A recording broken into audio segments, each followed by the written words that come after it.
Going live, going live. We're here. We're doing the thing. Hello, everyone. We're doing a Dear Evan Hansen live stream. We're here. Is this episode 3, I think? The third episode of this series of talking about all things entertainment related. Thanks for joining us once again. If you're watching us after the fact, that's okay. But hello to all my people here in the live chat. This is great. Thanks for joining us for a more intimate take on our live streams. I wanted to start off by saying what I normally say. If you definitely want a comment or question read, you can go to streamelements.com/davidjeffery/tip, and that will guarantee your comment or question gets on the show. It's 24/7. You can send something at 3 in the morning if you so choose. But today, I wanted to start off talking about what we talked about on the last TikTok live stream we did, because I just felt like it's important to mention here today, which is mental health. I think it's important to discuss because there's a lot going on in the world, and there's a lot going on in my city, and there's probably a lot going on in your city too. And having an open form of communication to talk about such things, I think, is very helpful to those of us who, are having bad days, or who struggle with mental health, or maybe who have depression, or who feel like they're alone. And I think it's important for us as a community here on YouTube or TikTok, or just whether it be at your school or your group of friends or even in your family, to make sure that, you're okay, they're okay, you check in with each other, and that that you have outlets that are there to help you. Whether that be, like I said before, just talking to somebody, or the helplines that exist. And I wanted to retell everyone, or tell you guys for the first time, if you weren't on that TikTok live, that if you are struggling and you feel like you have no one to talk to, that those helplines that exist for a reason. And I think there's this stigma that, it's really lame to call those numbers, but it's not. That's their job, and they're there to help you. And there's nothing lame about trying to get help.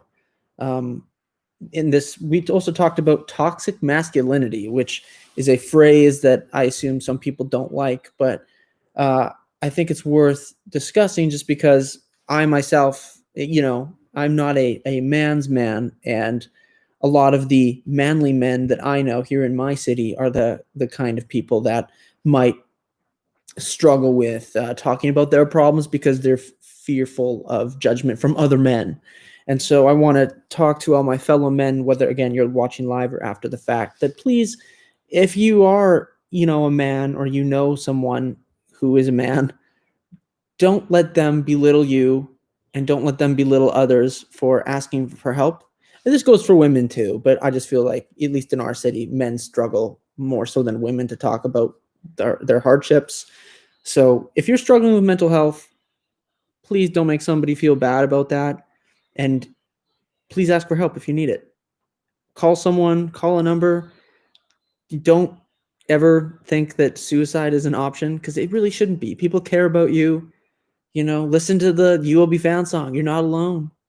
And I really don't think it's a good fix for any problem that you're having, even if it feels. And I know, believe me, I know a lot of times you can be having a bad day that just feels like that feeling won't ever go away. That you feel like whatever circumstances have befallen you that are making you feel like the vision of better days is too far-fetched. Let's say you're having relationship problems, or your parents are on your case about something, or you're struggling with identity issues, or if you have financial woes, or whatever the case may be. Taking away your life seems like a really bad idea, and I should emphasize that if you were ever in that kind of headspace, please do call one of those numbers, whether it's the Jed Foundation, the Trevor Project. Simply going to Google and typing in, suicide helplines, you'll find probably a dozen of them, all of which would be happy to help you. And if nothing else, all of us here in the chat, we're all on the same team. We all want to see each other again. So whether, again, you're watching this live or you're watching this after the fact, if you are somebody who is struggling today, tomorrow, sometime in the future, just remember that it does get better. especially if you're in high school, because I know a lot of people in high school think, oh, my life is so horrible and I have nobody and I feel so alone. It's never going to get better. It does.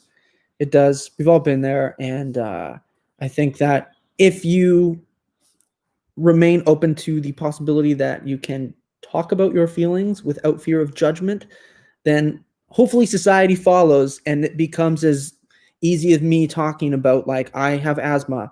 Every single evening I take a pill to help my asthma, to help my breathing. I guess I don't help my asthma, to combat it. But it should be that that normal. If you have depression and you need to take a pill to make yourself less depressed, that I don't think we should judge each other based on that. And I'm guessing most of us here don't do that. But if you are somebody who has depression, or you have anxiety or something that is difficult for you to talk about, let's normalize talking about it. Let's not feel like we are somehow less because it's difficult for us to talk to people, because it's difficult for us to meet people, for us to, if we feel alone, like, oh, I haven't dated anyone. Why doesn't anybody like me? That kind of thing. Like, let's not let those things make us feel like we're somehow less than others who don't struggle with those things.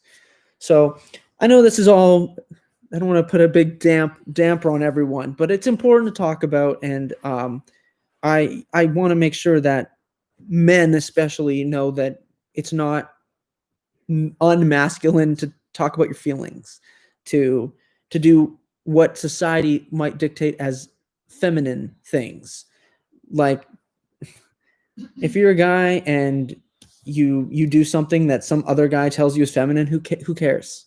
Who cares?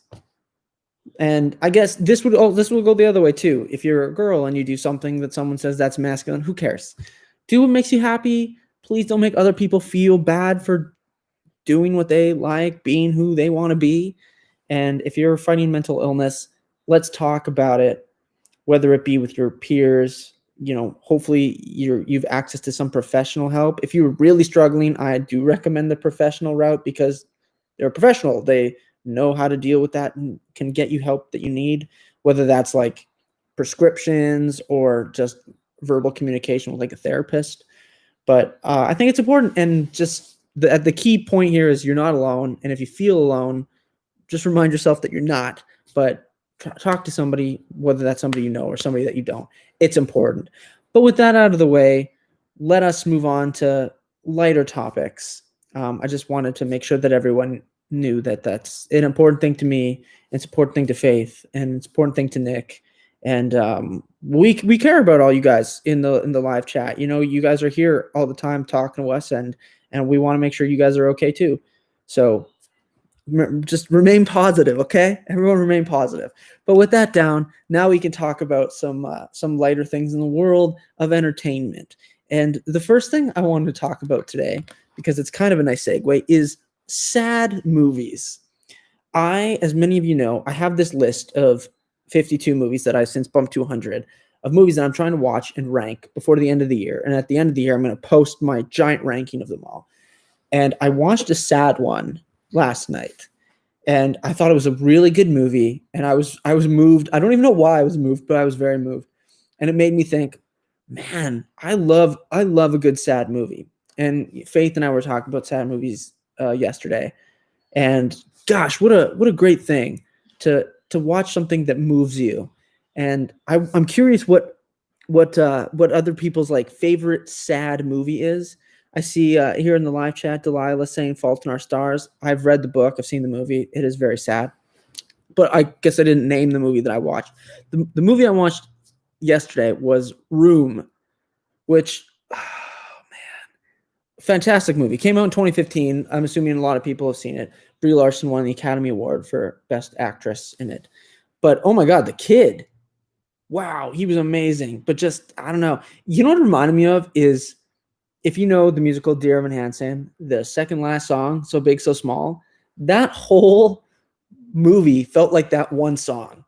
And it's, wow, it really got to me. I see, yeah, Room is my favorite. It was so good. Like, I knew it was going to be good because it won Academy Awards, but I didn't think it was going to move me as much as it did, especially the end. And I won't spoil it, but like literally the end scene, it's not even, there's not like one big giant sad thing that happens. It's just the weight of what is happening really hit me. And I was like, wow, I gave it I think I gave it a 9 out of 10. It was a really good movie. But Hacksaw Ridge, I see someone saying Perks of Being a Wallflower. Oh, Titanic. Oh God. Titanic is one of my 2 favorite movies of all time. Harry Potter and the Goblet of Fire. Really? Harry Potter, That eh? made me cry. Harry Potter is one of those movies where, to me, and I've said this before, but I'll repeat myself. I like Harry Potter. Don't get me wrong. Don't misquote me. I don't want people being like, oh, David doesn't like Harry Potter. I do. I like all the movies. I prefer the books, but I still like all the movies. That being said, I'm not like one of these Potterheads. I'm not somebody who's crazy about Harry Potter. As a matter of fact, a lot of people are so into Harry Potter, you can ask like a super specific question about like a side character and they'll know all the backstory. There's probably somebody in here who knows all that stuff. I don't. I don't remember all the names, but they're good. They're good, but I don't think any of them made me cry. God, who's your favorite Harry Potter character? Do you have a favorite? I don't know. Mine. Who should I like? I mean, everyone likes Dobby. Harry. I like Snape in the book. Oh, Snape, because yeah. Of TikTok. Every time I see Snape. like a Cedric Diggory one, Oh. I love him. Snape. But that's because I love Robert Pattinson. Snape was great. I mean, Harry Potter is so.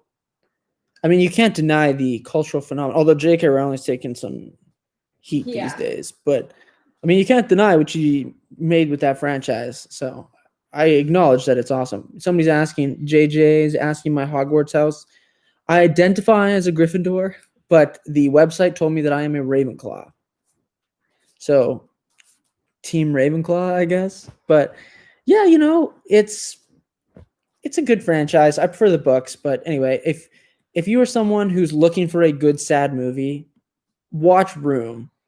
I don't recommend Room if you have issues with your mother, because it's like the whole movie's about like a mother relationship kind of. But if that's like a sensitive thing for you, maybe Room's not for you. But if you just like sad movies, that's a good one. I mean, there are lots too, but because that one, I have a recency bias because I just watched it. But Room was fantastic. Highly recommend it. The next thing I want to talk about very briefly, this is a lot more specific, and I'm assuming less people will be able to chime in on this. I mentioned the other day that I started watching this TV show that a few people recommended to me called The Boys.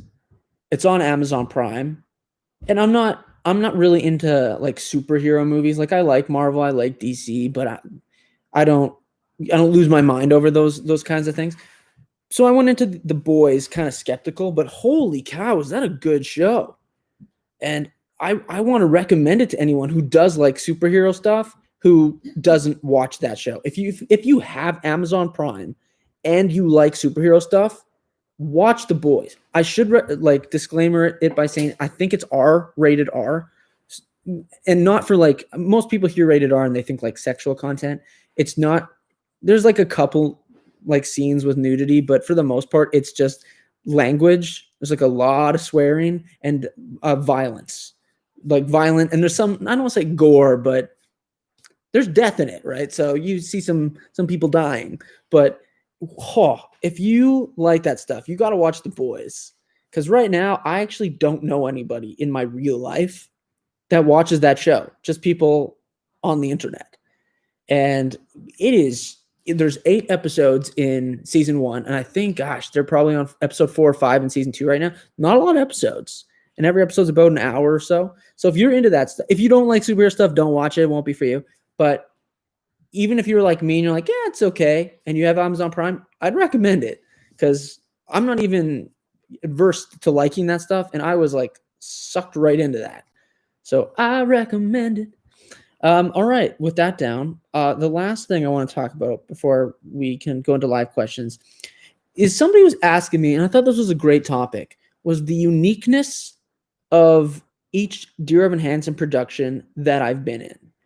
And if you remember last week, we did a TikTok live instead of here on YouTube, and I addressed soup or soupe again, soup or soupe. You should say in the live chat how you want your name pronounced, because you write in a lot of good stuff. But he asked about what song I sang at my audition, and if you should sing songs from the show that you're auditioning with, and I went into that. But ultimately, I think in my head, I categorize I've been in 3 productions of Dear Evan Hansen. One in Toronto, the national tour, and Broadway. The only one I've not been involved in is London. So I can't speak to the London production. But I will say my sort of thoughts on these are Dear Evan Hansen Toronto came first. And in my head, that, like, what's the expression? You never forget your first, right? So that one will always have a lot of weight in my heart because it came first and it taught me the show, and it was my first professional gig, and all the people I met were, fellow Canadians, and we were all like, what is going on? Our lives are crazy. But, I think that Dear Evan Hansen Toronto will always be a very special thing. That it closed, for those of you who don't know. So we opened in March of 2019, I believe it was. Yeah, 2019. And it was supposed to, probably go about a year. And then there were some issues, and it ended up closing in July. So we were all really sad because we had this thing that was, I don't want to say taken away from us, because we're actors. That's part of the job. But, we thought we would be there a long time, and then it closed, and we were all really sad, and it was tough. It was tough for a lot of people. And there was a group of 5 of us, I think, that moved on to tour after that. Thankfully, I was one of those 5. And I think the tour in my head was super cool because I got to go to so many cities in the United States that I've never been to. Some that I have been to, but others that, like, as a Canadian, I've heard about. There was not one city that I had never heard of. Like, I've heard of all these cities, but I'd never been to any of them. Well, again, I'd been to 1 or 2, I guess, but like the vast majority I'd never been to. And seeing places that maybe I would have otherwise never have gone to was incredibly cool. And somebody like me who does have some interest in the political climate in the United States, it was cool getting to go to, like, red states, blue states, swing states. It was really cool getting to meet so many people, and everyone was nice in all the cities. They were really nice to us. The fans at every city were so good, so nice, very loud and responsive crowds. The stage doors, just meeting people in all the different cities. We had in Houston, Texas. I was fortunate enough to go on as Evan in Houston, and we had an astronaut come and see the show, and he like came backstage, and I was getting to chat with this astronaut. That was so wild. That was crazy. And actually, you know what? Funny story about Houston. There was a day in Houston, Texas, after the show where Sam Premack, who was the Evan alternate, and myself, for one of these shows, we were not on this particular day, neither of us. And it was Broadway Cares. For those of you who don't know what Broadway Cares is, there's 2 times a year where touring productions and Broadway productions gather money for Broadway Cares Equity Fights AIDS. It's a charity. It's a great charity. They help a lot of people. And twice a year we collect money. So that involves some people who maybe weren't in the show that night to go into the lobby when the show lets out. We hold these buckets and people can donate money. Sam and I had volunteered on this particular day to do that. And we were out there holding these buckets, and people are coming up. And the craziest thing is, we swear that Billy Lord came and talked to us. And I know probably a lot of people are like, who's Billy Lord? Billy Lord is Carrie Fisher's daughter, who she's also in Star Wars. She's in other things too, but for me, a Star Wars guy, it's most prominent as the daughter of Princess Leia, who's also her own character in Star Wars. And we swear it was her. She didn't ever say her name, but she made comments that were both like, I feel like you're a celebrity and you're trying to keep it on the DL. She looked super familiar. She didn't have money on her currently, but then she made a comment like, we'll make sure this charity gets a nice donation. Don't worry. And had like a posse. And so Sam and I, we've never been able to crack the code if it was actually her, but I think it was, because it looked like a dead ringer for her. But man, that was crazy. But anyway, sorry, that was a little tirade. But tour, if you are somebody who is super into, performing musical theater, a lot of people are focused on Broadway, and rightfully so. But getting a gig on a national tour is equally as cool. It's literally the same caliber. The only difference is you don't have like a home base. So you perform in this theater for a bit, you pack up, you go to another theater, you pack up, you go to another, and so on and so forth. It's the same quality, same caliber people. The experience, like the set is the same, the budgets are the same, the crowd have the same expectation of the quality.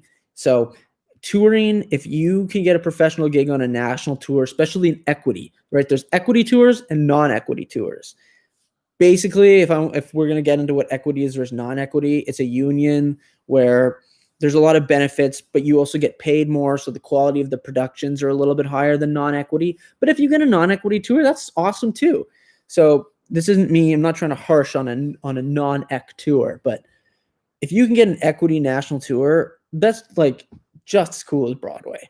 So go see all the shows that tour near you because the quality is going to be fantastic.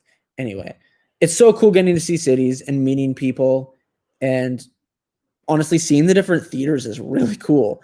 Like, I've talked about this before, but the Kennedy Center in Washington, I have never been in a more beautiful venue. If you guys have never been to Washington, D.C., it's hard to explain, but like the Kennedy Center is this massive, massive building. There's more than just like a theater in there, but it is the most beautiful space that, like, even just scooting around there on those electric scooters was an experience. So wow, you get to see all these beautiful. San Antonio, their theater had like this really cool, I don't even want to, like, proscenium. Like, it was, who else's was really cool? Maybe Dallas's. There was one city, I think it was Dallas. I can't remember. If this is your city, please either leave a comment or go in the live chat. There was one theater that had like a night sky, like literally stars that were shining, and there'd be like a shooting star every 5 minutes. And I want to say it was Dallas, but I can't remember for sure. But that theater was gorgeous. There are so many gorgeous theaters in the United States that I was losing my mind trying to see all these things. And I mean, touring was the best. I do miss touring. Not only do I miss the people there, but I miss the process of touring.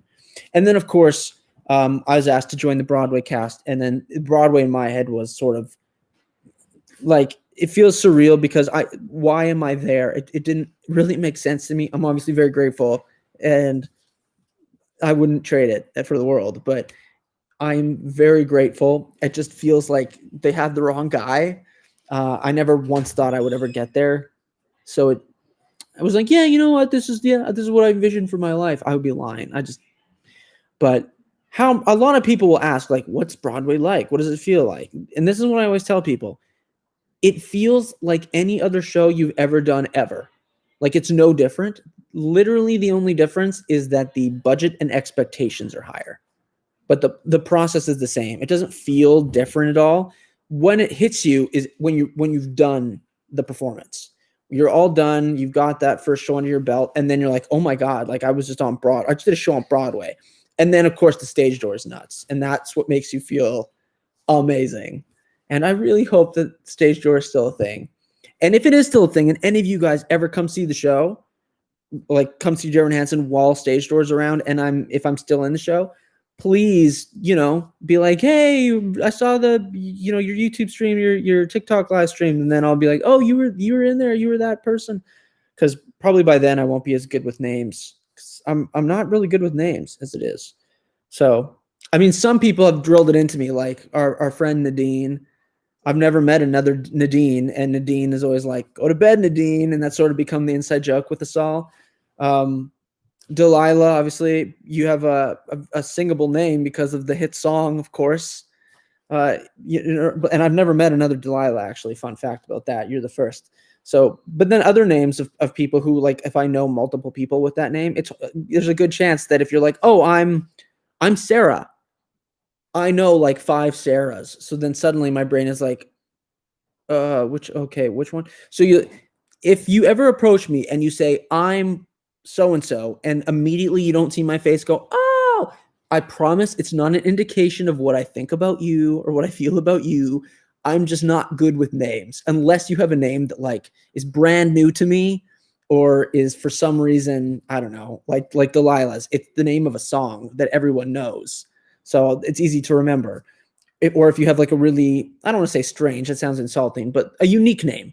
Like, I don't know, if your name was Pepsi, I've never met anyone named Pepsi, but I would remember that, right? So I just don't want people taking offense because I've had some people be like, why do you like this person more than me? That's not what we're doing here. I just don't. I'm not as good with names, so I promise. I like everybody equally. We're all friends here. Anyway, with that down, I should also let everyone know as a disclaimer: today's show will go about an hour instead of an hour and a half. So I don't want anyone to be upset about that. But if it's late where you are, this will also allow you to get to bed a little bit earlier. Nadine, if Nadine is here, she can go to bed a little bit earlier. But okay, guys, that was all I had to talk about today. So now I'll start reading some comments and we can just have a nice live discussion, take some live questions. Hopefully everyone is doing well today, wherever you are in the world. It is... Oh, really? Oh my gosh. Okay, well, I feel bad. I've been getting that wrong. Okay, Soup is a girl. Okay, my apologies. If I've ever referred to Soup as he, let it stand that Soup is a she. My apologies, Soup. But you ask many good questions, so we're very happy to have you here. Okay, with that down, now I can get into the questions. Sorry, I'm blind, everyone. So you're like, why is it? Yeah, okay, yeah. So Faith is here. Faith is going to read some questions so I don't have to hold it super close to my face. What do we have? Dark. Oh, my God. Okay, who's asking that? Anna. Yes, I have watched Dark. And oh my God, it is amazing. I want to discuss it here, but I don't want to spoil it for anyone. So I'm going to talk about it. No spoilers. So if you're someone who's in the middle of it or you want to watch it, don't worry. I'm not going to give anything away. I'll just tell you what it's about. Okay? Again, not a spoiler. Literally what the show's about. Time travel. If you're into time travel, you have to watch Dark. It is a German show, which means you either have to watch it with subtitles or you have to watch the dubbed version. I recommend the subtitles. I think the German actors are phenomenal. And it's really, if you don't like subtitles, I was indifferent to them, but you really get used to just reading. It's great. Dark is, there are 3 seasons, I believe 10 episodes. I think about 10 episodes anyway in the 3 seasons. Complex. If you watch it, because I've had a few people, I made an Instagram post about Dark once, and I had like 6 people message me saying it was too complex. Like I didn't know what was going on. What helps tremendously, and if you watch Dark, I recommend you do this. Watch an episode and then go to Wikipedia and go to the, like, type in Dark TV series, go to the episodes and read the synopsis of the episode you just watched. Don't read ahead, obviously, because that'll spoil things. But read the synopsis after you watch the episode. It will make things very clear. And you'll be like, oh, okay, that's what would happen. And it reaffirms what you think that you saw. But holy cow, it's incredible. I'm also really into time travel. So I was predisposed of liking it. But if you're into that kind of stuff, please watch Dark. It is on Netflix. Nick asked, what days do you go on for stage doors? Thank you for the question, Nick. Great question. So stage dooring, I personally, as David, I stage door every single show. So unless I call out, I'm in 8 times a week. The only day we don't have a show is Monday. So if you are somebody who like isn't seeing the show, but you still want to stage door, which some people do that, we don't do show Mondays. Don't come by on a Monday. But Tuesday through Sunday, I will stage door. Wednesdays and Saturdays, we have 2 show days. Those are our 2 show days. We have matinee Wednesday and Saturday. Both of those shows I stage door for. So all 8 shows I do. The only time that somebody might not come out, and obviously this varies actor to actor, if they have something else that day, a family issue, they have to get home to do something, then maybe some people don't. I don't have a lot of, like, none of my family lives there. I don't really have a lot of obligations. So for the most part, unless, I don't know, if I'm not feeling well and I don't want to spread germs to people, especially during COVID, I probably wouldn't. But I've never missed a stage door. Every single show that I've been allowed to stage door, I have. It's my favorite part. I won't miss it. If you're somebody who's like wanting to see Jordan, which the vast majority of people who stage door do want to see him, he doesn't stage door every single show. And there's no like rhyme or reason. If he feels safe to do so, he will. If he has time, he will. A lot of times he'll have guests, and then obviously they become the first priority. So he can't just leave them high and dry up there. So sometimes he won't because of that. I've gone into this before, but it's also a lot. He's in a precarious position because he loses either way. If he doesn't stage door, people are mad at him. If he does, the people he doesn't sign get mad at him. People have chased his car. It can get kind of scary for him. So, people who, let's call them bigger names, bigger celebrities, not just in our show, in any show, I think they're less inclined to do it just because it's becomes more of a safety issue and people just getting mad at them. Whereas less people know who I am, thus there's less people wanting my signature. So it's a lot easier to get as many people as possible. And no one's really chasing me. I mean, a couple times people will excitedly be like, oh, we saw him getting that Uber. But no one's like getting mad and scaring me, So anyway, long story short, if you're talking about me and I'm not sick, I'll stage door every single day, provided stage door is still a thing. But thank you for being interested. Appreciate it. Claire said, you always talk about your talented geography skills. How are you with history in general? Ooh, Claire. So in Canada, we are, and I don't know, and it might be different in other parts of Canada. If there are fellow Canadians in here, feel free to chime in the live chat or in the comments what your experience is like. But as a Canadian in my province of Alberta, we don't have like history class.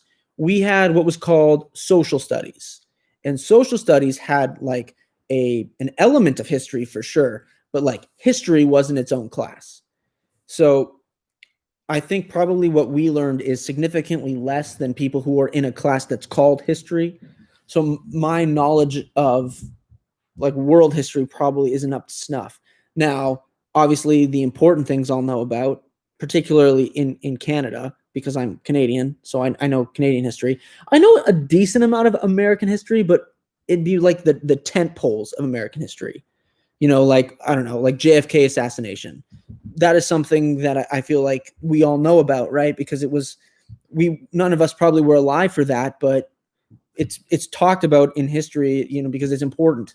Obviously I was in Dallas, which is where he was assassinated, and we went to the spot it happened. And I apologize, I don't remember the name of the store, but there is a store that sells merchandise about the assassination of JFK, which seems weird if you've like never been, but it's like, it's such an important American historical event that there's a store about it.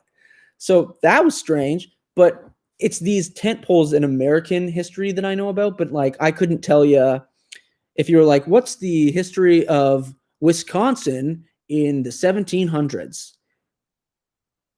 I don't know. I don't know. And that's maybe a little bit of me being ignorant that, I don't know all the state by states history, but also as just a Canadian, we learn what was important as it relates to Canada from the United States.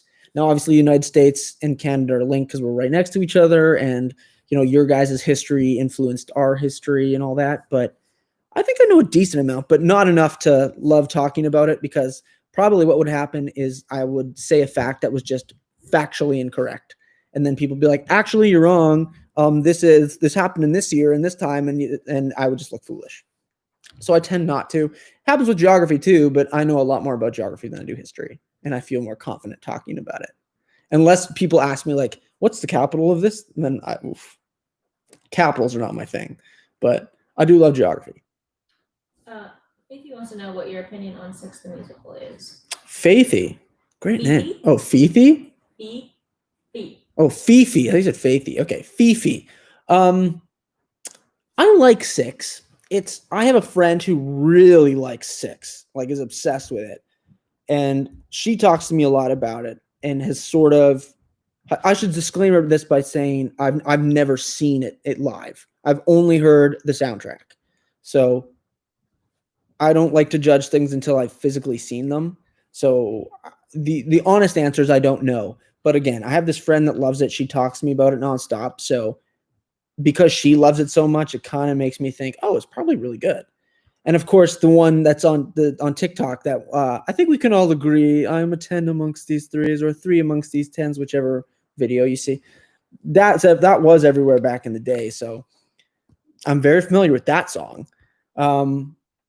It's sad, obviously, that the COVID thing happened just as I think like their trajectory of their popularity was really kind of going up right as everything happened. So I feel for them. But I'm sure they'll provided, COVID doesn't last years and years, I have no doubt that they'll bounce back and people will support them. And hopefully one day I can see 6 and I'm sure I'll love it. Not a question, but Laura said she's on Lost season 6. Ooh, okay. So Laura, for those of us who are watching after the fact, is I've somebody who's watching Lost right now. But for those of you who know me or have watched me for any period of time, Lost is my favorite show ever. Period. End stop. And I try to convince as many people as I can to watch it because I feel like not enough people have. But Laura has started watching it, and she sent me a few messages about it, and I think she's liking it. And I try and no spoilers in the chat because I want people to watch it and not be spoiled. But I'm really happy to know that you're on season 6. That's the final season, so you're very close to the end now. And whenever you finish, you'll have to let me know what you think of the show as a whole, also the ending. Although I'm pretty sure. Because we have that chat on October 7th, right? Yeah, so we'll probably talk about it then. But for anyone else who watches Lost, shoot me a message sometime, and we can just DM about Lost because I could talk about that show all day. But thank you for that comment, Laura. Someone asked if they should watch Lost. Abigail, yes, you should absolutely watch Lost because, well, here's the thing. So for those of you who have heard me talk about Lost but have no clue what it's about, I'll try and sell you on it really quick here. Okay. Again, no spoilers, not going to spoil anything.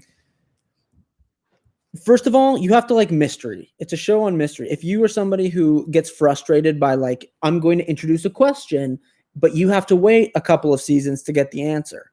If that kind of thing frustrates you, it's definitely not for you because they ask all these questions and they answer them periodically. It's not like, oh, you're going to get an answer next week. No, you have to do your time. But why the show is so brilliant is because it lends itself to theorizing. So, back in the day, it would air one episode. You'd have to wait a whole week, and there would be another episode. You have to wait a whole week, right? Now with streaming, people can binge things. So some of that is gone. So the frustration of not getting an answers, I think, is minimized because you could just binge the whole dang thing if you want. But the show is based on mystery on this plane crash. A plane crashes on an island. Some people survive, some people don't. Then a whole bunch of weird stuff starts happening on the island. And it's sort of like the show is about why these things are happening, where they are in general, and the characters themselves, like their lives, their backstories, their lives on the island and off the island. And it's the mystery of like, what's going on this island that really like hooks you. Because it's a lot of people be like, is it like Gilligan's Island? No, it's not like, oh, we have to like collect resources to survive. There is that for sure. But like, there's almost, it's like a science fiction show, right? I don't want to say paranormal, but there are science fiction elements that when you start watching it, you're going to be like, oh, this could actually happen in real life. It's a science fiction show. There are elements that are like, it wouldn't happen in like the real world. Let me just put it that way. But it's super engaging. I promise you, if you like mysteries, you're going to like the show a lot. Don't let people spoil it. And the people that try to spoil it, they'll try to give away the ending. I promise they're probably getting the ending wrong. So many people say like, this is what happens at the end, and they're wrong. So anyway, that's my rant about Lost. Please watch Lost. Soup keeps saying, David, the blind, pale, bad boy. Soup. Yes. Okay. So blind, for those of you who don't know or you're watching this after the fact, I have terrible eyesight. And a lot of people, when I say that, I'll be like, get glasses or contacts. I literally have contacts in right now. I wear glasses when I don't have contacts. I have prescription lenses and frames and all that. Trust me, I like it's taken care of. But even with corrective vision, it's awful. So from my vantage point, I see the live stream, I don't know, maybe 2-3 feet away from me right now. And I can sometimes make out the names of people, but if I want to read the comment, like I have to go close to see the words, which I don't mind. But then when I see people will like take screenshots and it's just my face really close to the screen. And then I get tagged in all these things. It's like, oh, I look like such a dweeb. Like, what am I doing? Like, people be like, what is that guy doing? So I try not to do that. So you'll hear Faith's voice as she reads me these questions. Pale, yes, I'm very pale. I don't go outside a lot, but I also live in Canada. So it's not like I'm in Arizona where it's hot all the time and you just go outside and you get tan. Sometimes I'll go outside and I'll get a little color, but for the most part, I'm either pale or I'll burn. There's really no in between. But for everyone else who's pale with me, pale gang, rise up. There's nothing wrong with being pale. We should normalize pale people, I think. Right? Which is funny because you hear about, again, I'm not an expert on this, but like, I think Asian culture, they're the opposite. Like we sort of like idolize being tan and they idolize being pale. So it's interesting how that works. That's what I've heard. I can't confirm or deny that. Maybe somebody else can in the comments if you know more than I do. But I've heard that. Not sure if it's true, but if that is true, that is interesting. Delilah's turning 16 on the 27 and wants advice. Wow. Okay. Delilah, first of all, happy early birthday. That's incredible. Advice, turning 16. Okay. Well, I mean, the big thing obviously is this is the age where you can get a car. You can get a driver's license, right? So I don't know how it works in your area, in your state. I assume you're American. You're American, right, Delilah? But if you have your learner, at least in Canada, you get your learners at 14. You got to wait 2 years, and then you can attempt to get your driver's license. I got my learners when I was 14, and then when I was 16, I went out and got my driver's license. That was pretty much like the big moment of turning 16. So I would say advice, if you're going to go for it, good luck on the road test. However, here's a fun story. I've told all my real life friends, but here's one for all my virtual online friends. I think it was 10 or 11 months after I turned 16. I was new to the road, obviously. Like I had my driver's license for less than a year. And I had soccer practice. So I'd driven out to soccer practice. It was great practice, really hot day in Canada. And I'm driving home. And for those of us who have our driver's license, you know, when you are the only one in the car, the tendency is to play music that you like and, turn up the volume a little bit, which I had done. So this song comes on, I'm rocking out to it. And I get to a intersection on this really sunny day. So my sun visor was down.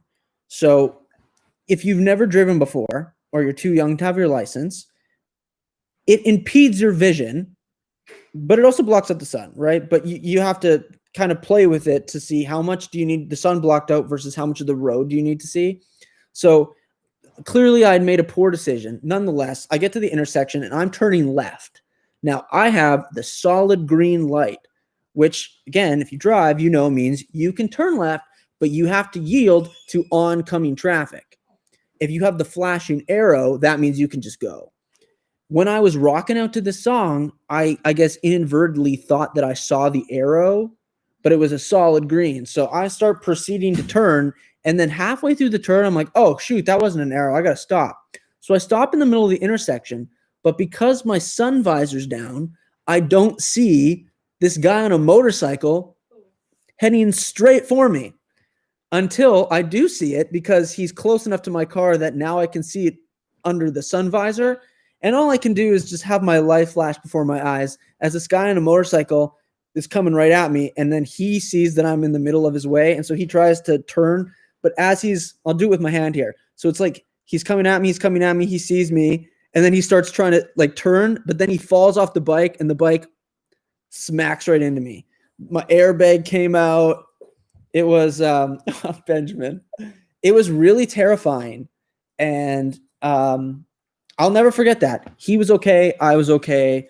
But that was a really fun way, and I say that with quotes, a fun way of introducing myself to driving. So Delilah, my advice is don't hit More scared. don't hit people on motorcycles, and you'll be fine. I've driven many times since then, and I've yet to hit somebody else on a motorcycle. The better advice is pay attention when you drive. Pay attention. Don't think that nothing will and happen. Don't text and drive. That's a great one. We've had many people in our city who've died because of texting and driving. So please, it's not worth it. You can text or read the text or whatever when you get to your destination. I guarantee you they would rather you take a little bit longer to reply than die. Okay? So please don't text and drive. That's great advice. Thank you. Do you drive automatic or manual cars in Canada? From Nadine. Nadine? First of all, Nadine, Go to bed. go to bed. But great question. We've both. I think for the most part, every country has at least, in North America, for the most part, I think there are automatic and manual or standard transmission cars. Now, car guys or car girls or anyone who likes cars will tell you that the only way to drive is manual, standard. I sort of take a different approach to that. I say, drive automatic. And I know people are going to get mad at me for that because here's why. Here's why I think that. I admit that is quote unquote more fun to drive standard or manual because you feel like you're controlling the car more, you have more to do, all that. Yeah. But I think it's safer to drive automatic because it's just one less thing you got to worry about. You don't have to worry about stalling. Literally the only like pro to learning how to drive standard is then you can drive standard if you need to in like an emergency. And if you never learn, then the problem with that is in the event of an emergency, we're like, oh my God, you got to get so-and-so to the hospital. Take my car. And you get to the car and it's standard. And you're like, ooh, right? So I think you should learn both. But as somebody who has both and accessible to them, I tend to prefer automatic, though I admit most people who do drive both prefer standard. But no, Faith also prefers automatic then. I can drive both. She can drive both, but she also prefers automatic. But, ultimately your question was, do they have both? Yes, in Canada, there are automatic and there are standard. I think there are probably more automatic cars because I think that's what's being manufactured more. But certainly you can find both, no problem. Also like paddle shifting, which is essentially an automatic car, but you have the capability of still shifting gears with like these paddles that are behind your steering wheel. That's also becoming more common with like what you'd call sports cars, dream cars, those really expensive ones. Paddle shifting is becoming quite popular. But thank you, Nadine, for your question, and please go to bed. Claire wants to know, why do you think, or know if you do, that most Broadway shows choose Monday as the day off? That's a good question, Claire. I don't actually know what the like deep logistical reason is behind that, besides probably the obvious, which is long time ago somebody decided that was the day they were going to take off, and everyone else just followed suit. Now, some shows don't take Monday off; they'll take a different day off. And if you're thinking about it, like it's show business, not show friends. So, okay, is it smart business to have a show on the day that nobody else does, so that if there are tourists who like, let's go see a show on a Monday, and guess what? Suddenly there's way less competition, so they have to come see you. I believe Phantom has a Monday show. Lots do. Well, I don't say lots, but there's probably like 6 or 7 that do. But I think Phantom's one of them. Nonetheless, I just think it's sort of like just the industry standard. Like we're all going to take Monday off. So that's just, I think, how it goes. The shows that don't, I think they probably just do it from a business thing. Like maybe we can capitalize on this. But for the most part, everybody takes Monday off just because I think that's what people do. Have you ever watched, I don't know how to say it, Degrassi? Oh yeah, Degrassi. Okay, so yes, I have. So for those of you who don't know what Degrassi is, Degrassi, I think is Canadian. I'm pretty sure it's Canadian. Yeah. So, and like Drake came out of Degrassi. Yes, I've watched it, but I don't watch it religiously. I watched it because there was a guy in our neck of the woods here. I live in Medicine Hat, Alberta, Canada, whose name was Landon Liboiron. I don't know how he pronounces it. He was on Degrassi. He played this guy named Declan, I think. So if you watch Degrassi and you know who I'm talking about, Declan or Declan, I don't know how to pronounce the name fully, but he's from our town. And so when he got on there, it was this big thing. And so I watched it then a little bit, but I didn't see Drake or anything. So it's okay from what I remember, but I've not like dived in and watched the whole series. Delilah says, I'm in love with Harry Styles. Delilah, I mean, get in line, right? I feel like a lot of girls, a lot of boys, a lot of people are probably in love with Harry Styles. My own girlfriend included. Can you sing your highest note, Soup? No, I mean, here's the thing. When people say that, here's what I never know. Do you mean like belted? Like you want me to just belt a note? Or do you want like literally like just make as high pitched noise as I can? It's easier to do the falsetto things. Like I'm not in a environment where I can just belt a really loud note, but I actually don't know what it is. You know, I get that question a lot of like, what's your highest note? I don't know. It depends on the day. Depends how much I've warmed up. But like generally speaking, I don't know. If I try to go really high in falsetto, like so whatever note that is probably the highest one I can do. Probably just sounds like a squeal. Not anything I would ever sing in a show. People be like, that is awful. But ooh, probably for the best. Yeah, I agree. Just high pitched. Yeah, so probably whatever that note was. I don't have perfect pitch, so I couldn't tell you what that is. I'm not in love with Harry Styles. Oh, that's from Faith. I guess she's still watching. But she's a Nile girl. I do recall. Yeah, that's right. Yeah. Look, Delilah even knows. I mean, here's the thing. Can we all agree on something though? Actually, no, because it's subjective, so I can't say that. But do we all, a good chunk of us like One Direction? And I don't mean like we're attracted to the members one. I mean like we like the music. Because even I have to admit, they have some bops. Yeah. Like, I think for a while, especially, I find it's mostly males, right? It was like the cool thing to not like One Direction. But how? Like, they have so many good songs.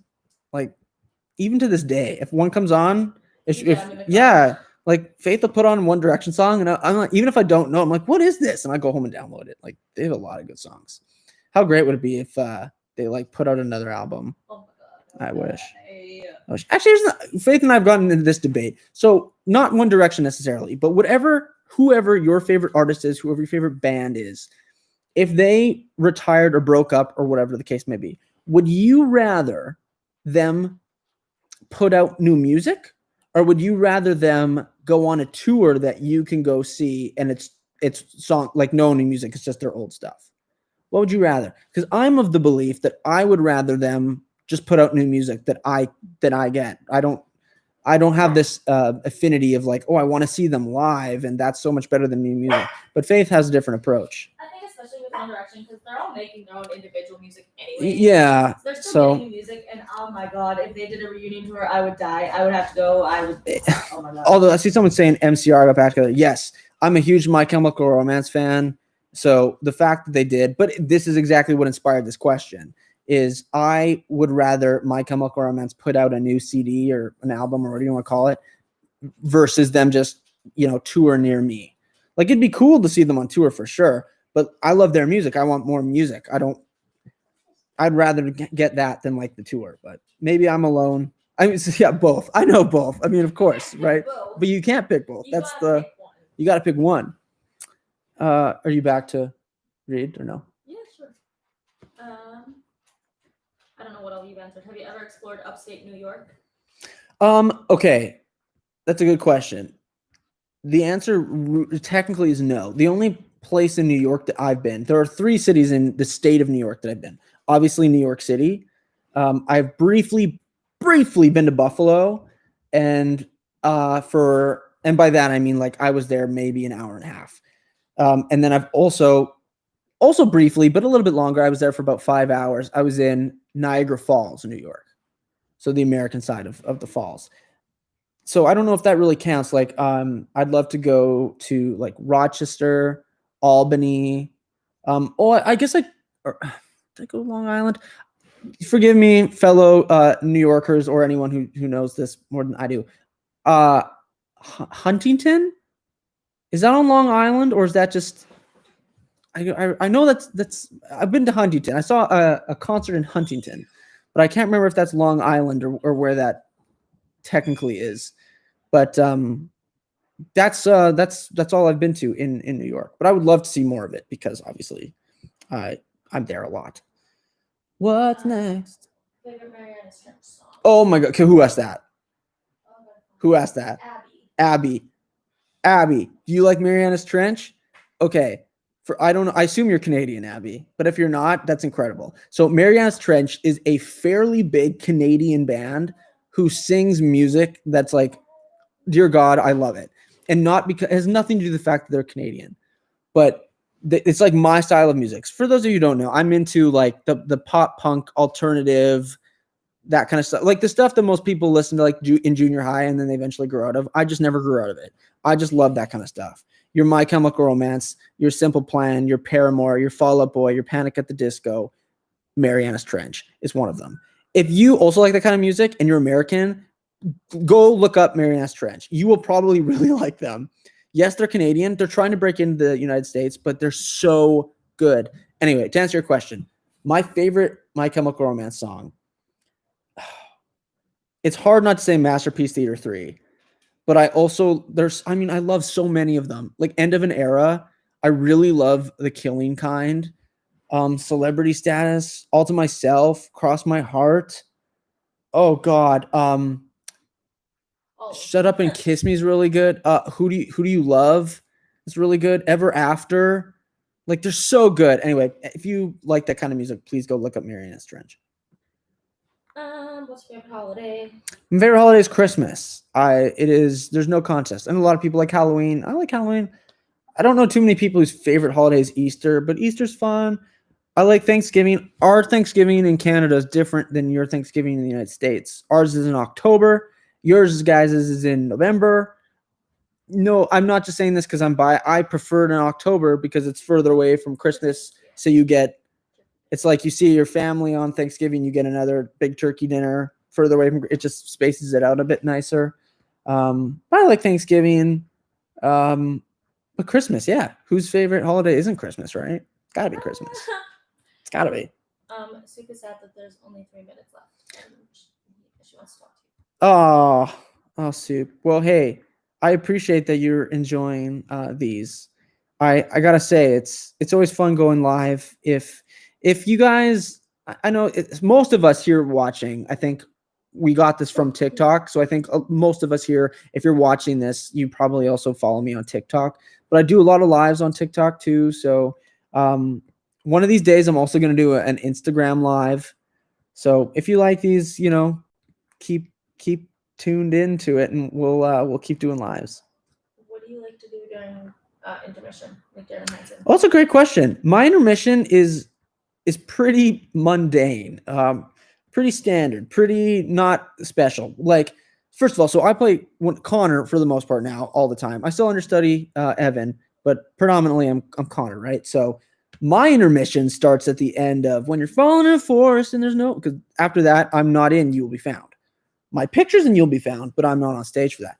So I start intermission before everybody else. So I pretty much just sit in my dressing room. Usually I have my laptop and I browse Reddit. Honestly, I'll go on Reddit. Sometimes I'll watch like YouTube videos.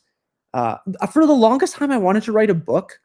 So I brought in my laptop and I opened a Word document. I'm like, you know what? In intermission, I'm just going to start writing a book. And I have these ideas for stories, but like, it just seems like one of those things that, like most people want to write a book at some point, right? And it's like, sure, I'm going to write it, but what happens to it then? No one's going to care or want to read. I mean, a lot of people here will be like, I'd read it, and that's super awesome, but I'm not like a professional writer, so it would probably be trash, and then I would be embarrassed. You should just write fan fiction.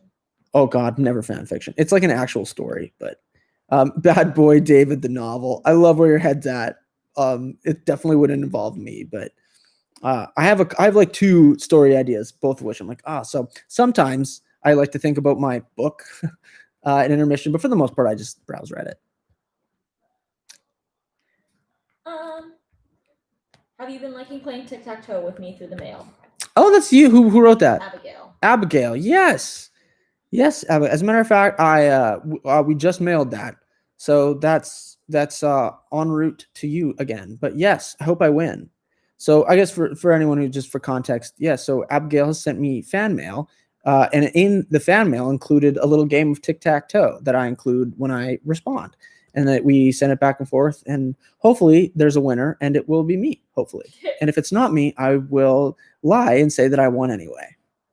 Just kidding. Lying is bad. Bueno. That's right. Lying is bad. I won't do that. But for those of you who want to send fan mail, shoot me a message and I'll give you the fan mail address.